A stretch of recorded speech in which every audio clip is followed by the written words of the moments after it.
اللہ کے راستے پر چلتے ہیں تو امتحان ضرور ہوتا ہے۔ امتحان کس لیے ہوتا ہے؟ مشکل کیوں آتی ہے؟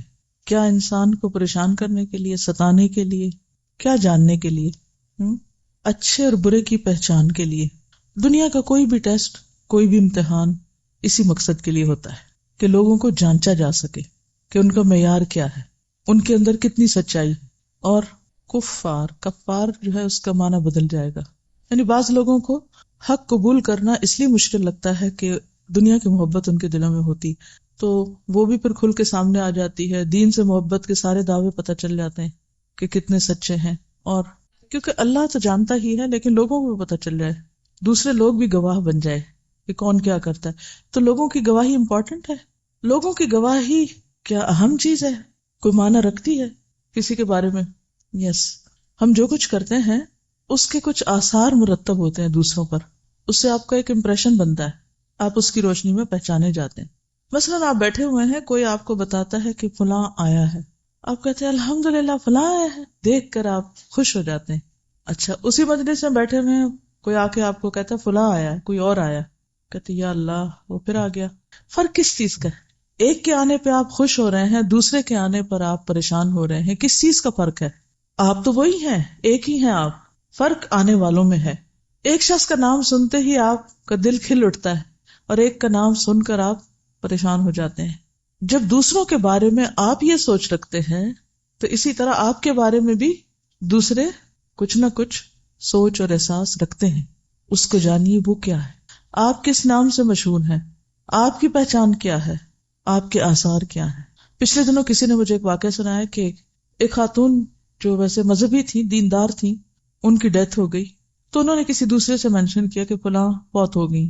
تو جن کو بتایا وہ کہنے لگی کہ ہاں ویسے تو وہ بہت اچھی تھی، دیندار تھی، لیکن انہوں نے ایک بار میرے ساتھ ایسا معاملہ کیا تھا جو مجھے آج تک نہیں بھولتا، وہ پین میرے اندر سے نہیں جاتی۔ تو بتانے والی یہ کہتی ہیں کہ مجھے اس بات سے اتنا ڈر لگا کہ جب ہم کسی کو ہرٹ کر رہے ہوتے ہیں، کسی کو پریشان کر رہے ہوتے ہیں، تو اس وقت یہ بھول جاتے، اس وقت ہمیں اپنی فکر ہوتی ہے کہ ہمارا غصہ نکل جائے کسی طرح، دوسرے پہ کچھ بھی پڑتا ہے ہم اس کو بھول جاتے ہیں، لیکن دوسرا تو نہیں بھولتا نا۔ سوچئے مرنے کے بعد آپ کی پہچان کیا ہوگی، کیونکہ لوگوں کی جو گواہیاں ہیں وہ بھی انسان کے انجام اور انسان کی عاقبت میں ایک اہم کردار ادا کریں گی۔ آپ کے حق میں لوگوں کی اچھی گواہی گویا آپ کے حق میں ایک شفاعت ہے، سفارش ہے، اور بری گواہی آپ کے حق میں نقصان دہ ہے۔ بعض اوقات ہمارے دل میں کچھ ہوتا ہے، اوپر سے ہم کچھ اور کر رہے ہوتے ہیں، ہم سمجھتے ہیں دوسرے کو سمجھ نہیں آئی، کیا واقعی ایسا ہوتا ہے؟ آ رہی ہوتی ہے، ہم خود کو دھوکہ دے رہے ہوتے ہیں۔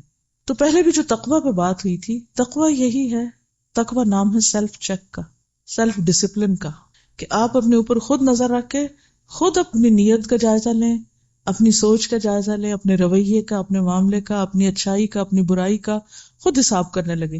کیا آپ کو لوگوں کی اچھائیاں برائیاں پتہ چلتی ہیں؟ کیا آپ کے پاس اتنی نظر ہے کہ اچھے اور برے کا فرق معلوم کر سکیں، اچھے برے کو پہچان سکیں جو کسی دوسرے کے اندر ہوتا ہے؟ اگر صرف اتنی سینس ہے تو پھر اتنی بھی تو ہونی چاہیے نا کہ اپنے اچھے برے کو بھی پہچان سکیں، یا نہیں؟ جو باتیں کسی کی ہمیں اچھی نہیں لگتی، تو اگر وہی کام ہم کریں گے تو کیا وہ دوسروں کو اچھا لگے گا؟ وہ بھی اچھا نہیں لگے گا۔ تو یہ تو ایک عام سا معیار ہے کہ جو چیز آپ کو پسند نہیں، آپ دوسروں کو اس سے محفوظ رکھیں۔ اکیلے اکیلے رہنے میں، اکیلے اکیلے کام کرنے میں بعض اوقات اتنی مشکل نہیں ہوتی، مشکل ہوتی ہے ہمیشہ ٹیم ورک میں، اکٹھے کام کرنے میں، وہ زیادہ آزمائشیں ہیں۔ جیسے قرآن مجید میں آتا ہے وَجَعَلْنَا بَعْضَكُمْ لِبَعْضٍ فِتْنَةً، ہم نے تم میں سے بعض کو بعض کے لیے فتنہ بنا دیا۔ ایک اور جگہ پر آتا ہے بَعْضُكُمْ لِبَعْضٍ عَدُوٌّ، تم میں سے بعض بعض کے لیے دشمن ہے۔ اور یہ بعض جو ہیں یہ کہیں باہر کے لوگ نہیں، کیونکہ جب دشمن کا لفظ آتا ہے نا تو ہم وہ بڑی دور دور کے لوگوں کو اپنا دشمن سمجھتے ہیں۔ قرآن پاک میں تو اپنی اولاد کو بھی دشمن بتایا گیا، لیکن کبھی کسی نے سمجھا سوائے اس صورت کے کہ جب وہ ہمیں ستائیں، پھر ہم کہتے ہیں یہ ہمارے ساتھ اچھا نہیں کر رہے، ادروائز ہم ان کو دشمن نہیں سمجھتے۔ ازواج اور اولاد دونوں کو قرآن نے دشمن بتایا ہے، لیکن ساتھ ہی اس کے ہمیں احسان کا رویہ بھی اختیار کرنے کو کہا گیا ہے، کیونکہ اللہ سبحانہ وتعالیٰ نے ان اللہ کتب الاحسان فی کل شیء، ہر چیز میں احسان لکھا ہے۔ احسان صرف نماز میں نہیں، احسان صرف صدقے میں نہیں، احسان ہر چیز میں۔ اور ہر چیز میں احسان کیا ہے؟ حتیٰ کہ جب تم جانور ذبح کرنے لگو تو اس پر بھی احسان کرو، چھری اس کے سامنے نہ رکھو، چھپا کے رکھو۔ ہاتھ ہلکا رکھو، اس کو تکلیف نہ ہونے دو، پیسفلی اسے ذبح کرو. تو ہر چیز میں احسان، اور اس لیول کو مینٹین کرنا ایک مشکل کام ہے. یہی امتحان ہے، یہی آزمائش ہے. اور ہم اس کا حل کیا سوچتے ہیں؟ لوگوں سے کٹ جانا، بول چال بند. لیکن پھر جب بول چال بند بھی کر دیں تو اپنے آپ سے تو نہیں ہم بھاگ سکتے، کہیں اندر کی گھٹن جلن شروع ہو جاتی. بہرحال آج میں آپ کے ساتھ ایک جاوید چودھری کا یہ آرٹیکل پڑھوں گی جو مجھے بہت پسند ہے. اس کا نام ہے اللہ کا ہاتھ. تو اس میں ایک سیکھنے کی بہت زبردست بات ہے. آرٹیکل اچھا ہے، غور و فکر کی دعوت دیتا ہے. بات میں کر رہی تھی کہ کچھ لوگوں کو مل کر خوشی ہوتی ہے اور کچھ لوگوں کو مل کر پریشانی ہوتی ہے. یہ لکھتے ہیں آج تک صرف 2 بندے ملے ہیں جن سے مل کر حقیقتاً خوشی ہوئی. کون ہے وہ 2 خوش نصیب جن سے مل کر حقیقتاً خوشی ہوئی؟ ایک صاحب کراچی سے تشریف لائے، بزنس مین تھے. انہوں نے کہا میں معمولی درجے کا کاروباری شخص ہوں. اپنی تمام ضروریات پوری کرنے کے بعد مجھے ہر مہینے 5,000 روپے بچ جاتے ہیں، میری سیونگ ہے. آپ کی نظر میں کوئی ضرورت مند ہو تو مہربانی فرما کر مجھے اس کا ایڈریس دے دیں، میں چپ چاپ اس کی خدمت کرتا رہوں گا. مجھے اس کی بات سن کر بے حد خوشی ہوئی. مجھے کیوں خوشی ہوئی اس کی وجہ میں آگے چل کر بیان کروں گا. دوسرے صاحب لاہور کے ایک کلرک تھے. کسی نے ان کے بارے میں بتایا وہ دفتر سے واپسی کے بعد کاغذ چننے والے بچوں کو جمع کرتے ہیں، انہیں الف بے تے اور 1 2 3 سکھاتے ہیں، بیسکس. میں ان کی تلاش میں نکل کھڑا ہوا. کون ہے وہ دھرم پورہ میں ریلوے لائن کے ساتھ رہتے تھے. میں ان کے گھر میں پہنچا تو ان کے دروازے پر کاغذ جمع کرنے والے بچوں کے تھیلے اور گٹھڑیاں پڑی تھیں. میں ان گٹھڑیوں اور تھیلوں میں راستہ بناتا ہوا ان کی بیٹھک میں داخل ہو گیا. بیٹھک میں دری بچھی تھی. دری پر 25-30 بچے بیٹھ کر الف انار اور بے بکری پڑھ رہے تھے. وہ ایک کونے میں بیٹھ کر سماعت اور گویائی سے محروم، یعنی ڈیف اینڈ میوٹ. ڈم نہیں کہتے، اب میوٹ کہتے ہیں کیونکہ مانا تھوڑا سا فرق ہے. anyway. تو وہ ایک بہری گنگی بچی کو اشاروں سے پڑھا رہے تھے، یعنی خود. میں ان کے قریب بیٹھ گیا. ان کے چہرے پر ایک عجیب طرح کا نور اور ذات میں ایک انوکھا اطمینان تھا. مجھے پتا چلا روز 3 بجے تک ان کی بیٹھک کھل جاتی، بچے آنا شروع ہو جاتے. بچے سب سے پہلے غسل خانے میں جاتے ہیں، وضو کرتے ہیں، ظہر کی نماز پڑھتے ہیں، گھر میں جو کچھ پکا ہوتا ہے وہ کھاتے ہیں، 1 گھنٹہ پڑھتے ہیں اور پھر اپنے اپنے تھیلے اٹھا کر چلے جاتے ہیں. یہ دنیا کا واحد اسکول تھا جس میں حاضری کا کوئی رجسٹر نہیں تھا. لیکن اس کے باوجود جس بچے نے ایک بار اس دہلیز پر قدم رکھ دیا وہ پھر اس پیر خانے کا ہو کر رہ گیا، یعنی اس جگہ کے ساتھ ہوک ہو گیا. میں 1 گھنٹہ وہاں بیٹھا رہا. معلوم ہوا اب تک اسکول کی سینکڑوں برانچیں کھل چکی ہیں. حضرت صاحب ہر کلاس میں سے 2-3 بچوں کو سلیکٹ کرتے ہیں، انہیں 2-2 3-3 گھنٹے پڑھاتے ہیں، یعنی باقی تو گھنٹہ پڑھ کے چلے جاتے ہیں، کچھ بچوں کو 2-2 گھنٹے بھی پڑھاتے ہیں. جب وہ ان کے معیار کے مطابق عالم ہو جاتے ہیں تو وہ انہیں اپنے پاس بٹھاتے ہیں، ان کے سر پر ہاتھ پھیرتے ہیں اور میٹھی آواز میں کہتے ہیں بیٹا جاؤ اپنے جیسے دوسرے بچوں کو یہ سب کچھ سکھا دو. وہ بچے اٹھتے ہیں اور کسی گندے نالے، کسی جوہڑ کے کنارے، پرانے کاغذوں کے کسی گودام کے باہر یا کسی بدبودار آبادی کے کسی ٹنڈ منڈ درخت کے نیچے اس اسکول کی برانچ کھول لیتے ہیں. یہ دنیا کا واحد ادارہ ہے جس میں پورے اسکول کے لیے 1 کتاب کافی سمجھی جاتی ہے. یہ بچے کانے چھڑی کے کسی ٹکڑے یا درخت کی شاخ کو قلم بناتے ہیں، زمین کو سلیٹ بناتے، پھر یہی سلیٹ اور قلم انہیں روشنی کی نہ ختم ہونے والی وادی میں لے جاتی. مجھے معلوم ہوا وہ کسی سے پیسہ قبول نہیں کرتے، اپنی معمولی آمدنی سے بچوں کو کھانا کھلاتے ہیں، یعنی جو گھر میں پکتا وہی کھلا دیتے ہیں، انہیں چائے بھی پلاتے ہیں. میں نے ان کا ہاتھ چوما اور باہر آ گیا. مجھے ان سے مل کر بے انتہا خوشی ہوئی. مجھے کیوں خوشی ہوئی میں اس کی وجہ آپ کو بتاتا ہوں. میرے گھر میں جب بھی ٹیلی فون کی گھنٹی بجتی ہے، میں جو بھی خط کھولتا ہوں، جو بھی ای میل پڑھتا ہوں، اس میں یا تو امداد کی درخواست ہوتی ہے، یا کسی NGO کا تعارف ہوتا ہے، یا پھر کالم لکھنے والے کا ملفوف مطالبہ. کوئی کہتا ہے میں 50 لاکھ کا مقروض ہوں، مجھے کسی سے 25-30 لاکھ روپے لے دیں. کوئی کہتا ہے میں ملک سے باہر تعلیم حاصل کرنا چاہتا ہوں، میرے لیے 20-25 لاکھ کا بندوبست کر دیں. کوئی کہتا ہے میری آمدنی کم اور بچے زیادہ ہیں، مجھے امریکہ کا ویزا لگوا دیں. کوئی کہتا ہے فلاں بڑا شخص آپ کا واقف ہے، یا آپ نے بیرون ملک آباد فلاں شخص کے بارے میں کالم لکھا تھا، آپ اس سے کہہ کر مجھے قرض حسنہ لے دیں یا پھر باہر سیٹ کرا دیں. کوئی کہتا ہے ہم نے فلاں ہسپتال بنایا، فلاں تعلیمی ادارہ قائم کیا، آپ کالم میں اس کی تعریف کر دیں، ہمیں قربانی کی کھالیں مل جائیں گی، اہل خیر ہماری امداد فرما دیں گے، وغیرہ وغیرہ۔ یہ سلسلہ جب دنوں سے مہینوں اور مہینوں سے برسوں تک پھیل جاتا ہے تو انسانی صبر جواب دے جاتا ہے، یعنی ہر شخص یہی کام کر رہا ہے، یعنی مانگنے والا بیگر بنا ہوا۔ اس وقت شدید خواہش پیدا ہوتی ہے کہ اس ہجوم میں کوئی نہ کوئی ایسی آواز ہو جو قریب آ کر کہے میں امداد لینے والا نہیں، امداد دینے والا ہوں، میں امداد لینے والا نہیں، امداد دینے والا ہوں۔ کوئی نہ کوئی ایسا ضرور ہو جو کسی مدد امداد کے بغیر کوئی ادارہ چلا رہا، یعنی لوگوں سے مانگے بغیر، جسے کچھ حاصل کرنے کا لالچ نہ ہو، جس نے اپنی ذات کو چندے کا بکس نہ بنایا ہو۔ یقین فرمائیے مجھے آج تک صرف یہ 2 حضرات ملے ہیں جن کے وجود سے مجھے بھیک کی بو نہیں آئی۔ پہلے صاحب نے جب یہ کہا میں ضرورت مندوں کی اتنی ضرورت پوری کر سکتا ہوں تو دل خوشی سے جھوم اٹھا، اور جب میں نے دوسرے سے عرض کیا حضور میں بچوں کے لیے پانی کا ایک کولر اور ایک نئی دری پیش کرنا چاہتا ہوں، تو وہ مسکرائے اور آہستہ آواز میں بولے بیٹا ہمیں اس کی ضرورت نہیں، پانی کے لیے گھڑا موجود ہے، اس کا پانی ٹھنڈا بھی ہوتا ہے اور میٹھا بھی، آپ اس وقت جس دری پر بیٹھے ہیں وہ بھی ٹھیک ٹھاک ہے، 1-2 سال نکل جائے گی، اس دوران میری بیوی نئی دری بن لے گی اور ہم اس جگہ وہ بچھا دیں گے، چھت پر پنکھا موجود ہے، کتابوں کی ہمیں ضرورت نہیں ہوتی، ایک کتاب 2-3 سال نکال جاتی ہے، لکھنے کے لیے کاغذ اور پینسلیں بچوں کو کوڑے سے مل جاتی ہیں، بچوں کی دال روٹی اور چائے کے لیے میری تنخواہ کافی ہے، ہاں البتہ کبھی کبھی وضو کے لیے پانی کم پڑ جاتا ہے، لیکن وہ بھی بچے سرکاری نل سے بھر کر لے آتے ہیں، بس اللہ کا کرم ہے ہم بہت سکھی بہت خوش ہیں۔ میں نے رقم کے لیے اصرار کیا تو اسی خوشبودار لہجے میں بولے بیٹا اللہ کو اوپر والا ہاتھ نیچے والے ہاتھ سے زیادہ پسند ہے، تم نہیں چاہتے ہم اللہ کے پسندیدہ لوگوں میں شامل رہیں؟ میں نے عرض کیا میں اللہ کے لیے دینا چاہتا ہوں۔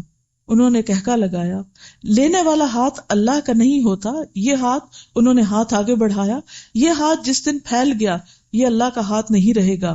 میری آنکھوں میں آنسو آ گئے، میں نے اینک اتاری اور بڑی احتیاط سے وہ آنسو اپنے رومال میں سنبھال لیے۔ وہ شخص بھکاریوں کے اس ملک میں میری زندگی کا پہلا سخی تھا۔ نبی صلی اللہ علیہ وسلم کے بارے میں آپ نے سیرہ میں پڑھا تھا کہ حضرت خدیجہ نے ان کے بارے میں جو گواہی دی تھی اور جس کی بنا پر ان سے کہا تھا کہ اللہ آپ کو کبھی رسوا نہیں کرے گا، واللہ ما یخزیک اللہ ابدا انک لتصل الرحم وتحمل الکل وتکسب المعدوم وتقر الضیف وتعین علی نوائب الحق، کیونکہ آپ رشتوں کو جوڑتے ہیں، ناتواؤں کا بوجھ اپنے اوپر لیتے ہیں، جو چیز لوگوں کے پاس نہیں انہیں وہ کما کے دیتے ہیں، مہمان نوازی کرتے ہیں، حادثوں میں حق کی مدد کرتے ہیں، اللہ آپ کو رسوا نہیں کرے گا۔ کیا سبق ہے اس میں؟ اللہ کا ہاتھ اور اللہ کی مدد اور اللہ کی تائید کن لوگوں کے لیے ہوتی۔ تو اس کردار کے اندر آپ کو عملی معنوں میں، خیالی اور کلامی اور باتوں میں نہیں، عملی شکل میں کیا نظر آتا ہے؟ ایک ایک لفظ چاہیے، صرف 1 یا 2 لفظ۔ خودداری لکھ لیجئے، کور ویلیوز ہیں نا جو یہاں سے نکلیں گی۔ توکل، خیر خواہی، قناعت، احساس ذمہ داری، حقوق العباد کا خیال خیر خواہی میں آ جاتا ہے، سیلف ہیلپ اور سیلف لیسنس، یس، بے غرض ہونا، سچا جذبہ، ہر مسئلے کا حل موجود ہے، نو پرابلم شخص، کوئی مسئلہ ہے ہی نہیں، ہر چیز کا حل موجود، کام کی دھن، مقصد کا واضح ہونا، جی، مثبت انداز عمل یا مثبت انداز سوچ۔ آپ کو پتہ ہے اس وقت میں 2 چیزیں آپ کو سکھا رہی ہوں اصل میں، اس کے اندر کے لیسن تو ہیں ہی، لیکن ان لیسنز کو نکال کر ان کو کم سے کم لفظوں میں بیان کرنا، کیونکہ جب لمبی ہم باتیں کرتے ہیں نا تو مقصد پیچھے رہ جاتا ہے اور ہم کہیں اور چل پڑتے ہیں، ٹھیک ہے۔ اور گیونگ ایٹیٹیوڈ، گیونگ، دینے والا، اور لینے کی تو قطرہ بھی لالچ ہے ہی نہیں کسی بھی قسم کی، اور کسی بھی چیز کی لالچ نہیں، ویژنری، پروگریسو، یہ نہیں کہا اچھا جو چند بچے آتے ہیں وہ آئے بیٹھے اور ایک روٹینی کام کیا اور بس کہا جی ہم تو بڑا کارنامہ کر رہے ہیں۔ کتنی زبردست حکمت ہے کہ ان بچوں میں سے جو قابل ہیں ان کو مزید توجہ دے کر آگے اوروں کی خدمت کے لیے تیار کرنا، با مقصد زندگی، اخلاص نیت، بندوں سے محبت کہہ سکتے، زبردست محبت بندوں سے نظر آتی، ہاں، یعنی حکمت، ہر چیز میں حکمت نظر آتی ہے، حساس اور صاحب حکمت، کہ کس طرح کوئی ڈانٹ ڈپٹ نہیں، کوئی زبردستی نہیں، کچھ نہیں، 3-4 نیڈز بچوں کی پوری ہو رہی ہیں، ان کا اخلاق سمجھ رہا ہے، اخلاقی تعلیم، کتابی تعلیم، ہائیجین، صحت صفائی کی تعلیم، ان کی فزیکل نیڈز، کھانے پینے کا انتظام، ہم کسی کی مدد کرتے ہیں بعض اوقات تو کیا کرتے ہیں، بس کبھی ایک چھوٹی سی مدد کر کے ہم کیا سوچتے ہیں، کارنامہ کر لیے، فلاں اتنا صدقہ نہیں کر دیا ہم نے. اس کا انداز آپ دیکھیے، یعنی اوور آل ساری نیڈس کو دیکھا جا رہا ہے، انڈیویجولس کی بھی اور سوسائٹی کی بھی. اور پھر اپنی حیثیت، کہتے ہیں جتنی چادر دیکھو اتنے پاؤں پھیلا، اپنی حیثیت کے مطابق کام ہو رہا ہے، اور تھوڑا کام مگر مستقل، استقامت کے ساتھ. استقامت بھی لکھ لیجیے، مستقل مزاجی. ہمارا مسئلہ کیا ہے، ایک کام شروع کریں گے، پھر تھوڑے دن میں بور ہو جائیں گے، پھر وہ چھوڑ دیں گے، پھر کوئی اور شروع کر دیں گے، پھر اس سے بور ہو جائیں گے، پھر کچھ اور شروع کر دیں گے. اللہ تعالیٰ کو وہ کام پسند ہے جو تھوڑا ہو لیکن مستقل، بالکل gradual, step by step, one thing at a time. عاجزی، تواضع، بیر منیمم کے ساتھ گزارا، لو مینٹیننس. آج کل یہ ٹرم بہت عام ہے نا، فلاں شخص لو مینٹیننس ہے، فلاں چیز لو مینٹیننس، یہ ہاؤس لو مینٹیننس ہے، یہ ڈریس لو مینٹیننس ہے. یہاں آپ دیکھیے کہ ہر چیز لو مینٹیننس، کاسٹ افیکٹو.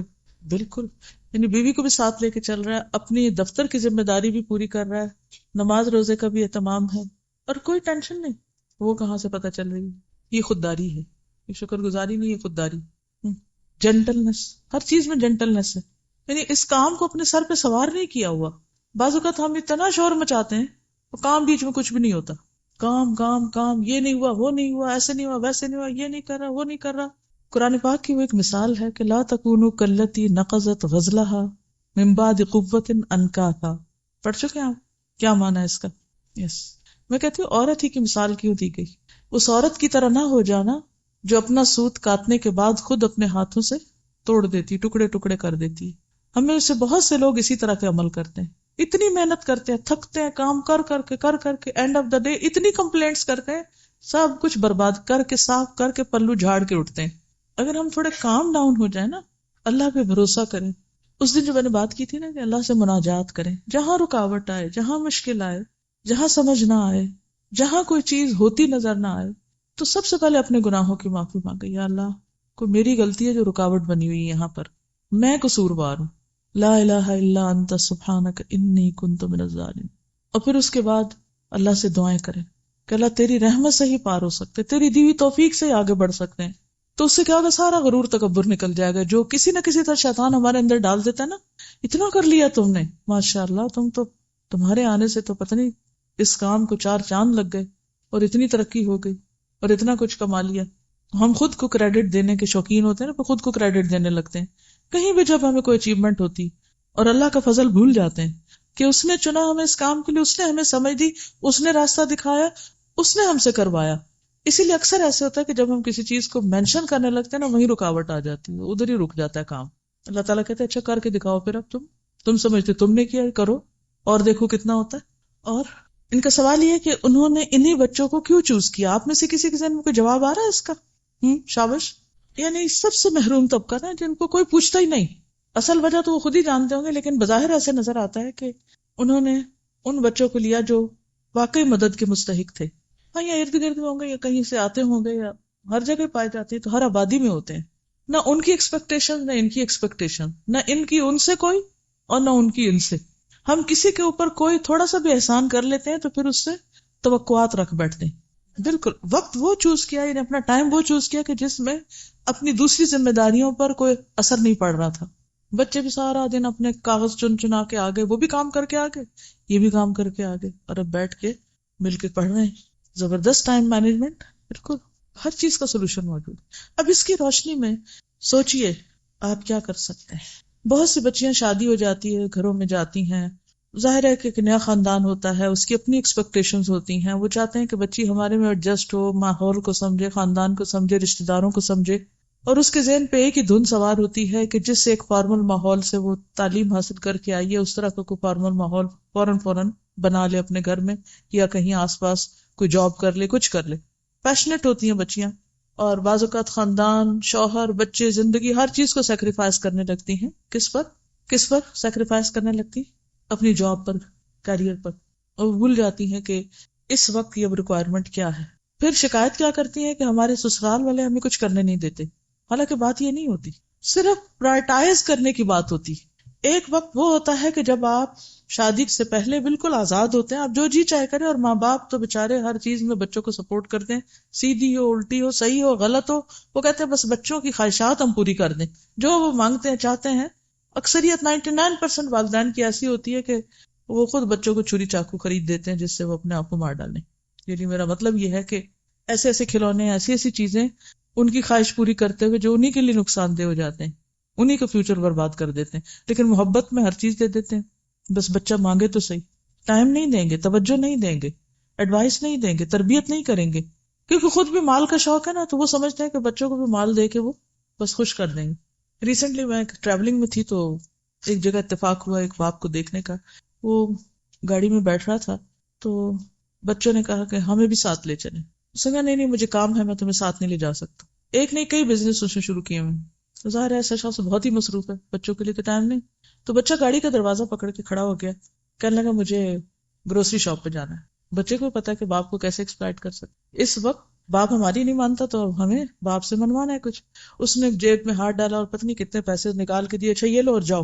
اب باپ یا ماں کی سپرویژن کے بغیر بچہ جائے گا کسی بھی شاپ میں، کیا خریدے گا؟ پیسے اس کے پاس ہیں، باپ نے کیا سمجھا پیسے دے کے میری ذمہ داری پوری ہو گئی، اور بچے نے کیا کہا کہ ہاں ہمیں باپ نہیں ملا تو پیسے مل گئے، خواہشات کی کچھ تکمیل بازار جا کے ہو گئی۔ عموم بچوں کو بہت شوق ہوتا ہے نا، کچھ چاہیے نہ چاہیے بس وہ کہتے ہیں شاپس پہ چلیں بس کچھ نہ کچھ خرید لیں، چاہے لا کے اٹھا کے پھینکے توڑیں کچھ بھی۔ تو میں دیکھ کے مجھے یسین پریشانی ہوئی تھوڑی، اور بچوں پہ بھی رحم آیا، اور کہ کس طرح رہنمائی کی جائے لوگوں کی کہ ان بچوں کو صرف پیسے نہیں چاہیے، ان بچوں کو کچھ اور بھی چاہیے، باپ کا وقت چاہیے، باپ کی تربیت چاہیے، اس کی ایک باروب شخصیت چاہیے کہ جو ان کو سیدھا کرے۔ لیکن ہماری محبت چونکہ اپنی محبت مال سے زیادہ ہے، اس کے ساتھ اولاد سے بھی ہوتی ہے، تو وہ اسی کے اندر ہی ہم وہ اپنی ذمہ داری پوری کر دیتے ہیں۔ تو بات یہ ہے کہ ہمیں بعض اوقات گھر والے یہ منع نہیں کرتے کہ آپ دین کا کام نہ کریں، بس وہ یہ کہتے ہیں کہ اس طریقے پہ نہ کریں۔ تو جب بھی کوئی جیسے مختلف جگہوں پہ میں ٹریول کرتی ہوں الحمدللہ، تو جو میرا سنتے ہیں تو پرانے اسٹوڈنٹس سالوں پرانے آ جاتے ہیں ملنے کے لیے، تو میں جب پوچھتی ہوں اچھا آپ کیا کر رہے ہیں، آپ کیا کر رہے ہیں، بعض لوگ تو ماشاءاللہ کچھ نہ کچھ کر رہے ہوتے ہیں، بعض اوقات اپنے بچے پال رہے ہیں، ان کی اچھی تربیت کر رہے ہیں، ان کے ساتھ اوروں کی بھی کر رہے ہیں، مختلف لوگ مختلف طرح کر رہے ہوتے ہیں۔ لیکن کچھ لوگ صرف کمپلینٹس کرتے ہیں، کوئی شوہر کی کر رہا ہے، کوئی ساس کی کر رہا ہے، کوئی ماحول کی کر رہا ہے، کوئی اس کی کوئی اس کی۔ تو میں ہمیشہ سوچتی ہوں کہ اگر ان کمپلینٹس کی بجائے ہم اسی اپنی محدود سی دنیا میں اپنی آزادی کو استعمال کر لیں، تو میں ہمیشہ 2-3 چیزیں سجیسٹ کرتی ہوں۔ ایک یہ کرتی ہوں کہ دیکھیں آپ جس گھر میں رہ رہی ہیں نا، وہاں بھی تو کوئی بچے ہوں گے، اس گلی محلے میں کوئی بچے ہوں گے، ان کو اکٹھا کر لیں، ان کو کچھ سکھا دیں۔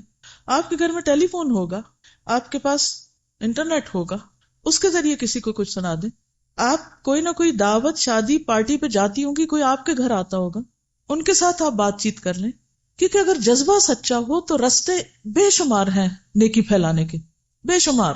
اور ہر بندے کے اندر اتنی خیر ہوتی ہے کہ وہ نیکی میں کہیں نہ کہیں تعاون کرنا چاہتا ہے، بشرطے کہ اس کو پہلے ہمارا تعاون مل جائے، ٹھیک ہے نا، اس کو ہمارا تعاون مل جائے، ہم سے وہ محفوظ ہو جائے، پرامن ہو جائے، کیونکہ ہم لوگوں کو اپنے سے انسیکیور کر دیتے ہیں، پھر وہ ہمیں دوسری طرح سے روکنے کی کوشش کرتے ہیں۔ جب ان کا پیٹ بھر جائے گا نا تو پھر آپ باقی جس کو مرضی کھلائیں، کچھ نہیں ہوتا، پھر نہیں وہ منع کریں گے، کیونکہ اب انہیں نہیں کھانا۔ اور ہر بندے کی ایک ہرس کی لمٹ ہے نا، تو محسوس کریں کہ دوسرے کیا چاہتے ہیں آپ سے، وہ دے کر باقی پھر اللہ کے راستے میں دیں، چاہے ٹائم ہو، چاہے کھانا ہو، چاہے علم ہو، کوئی بھی چیز ہو، گھر سے شروع کریں، قریب والوں سے شروع کریں۔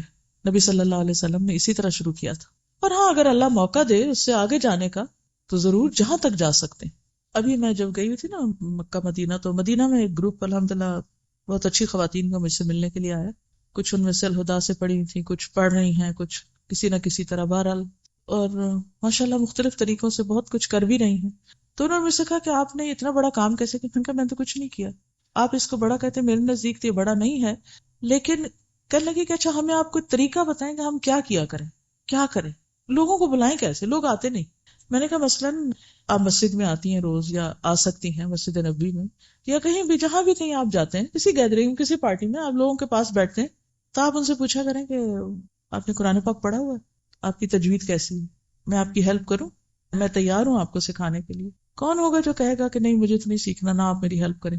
ہر بندے کو اپنی سروسز آفر کریں، آگے بڑھیں کہ میں آپ کے کس کام آ سکتا ہوں۔ اچھا اس کے برعکس ہمارا ایٹیٹیوڈ کیا ہے؟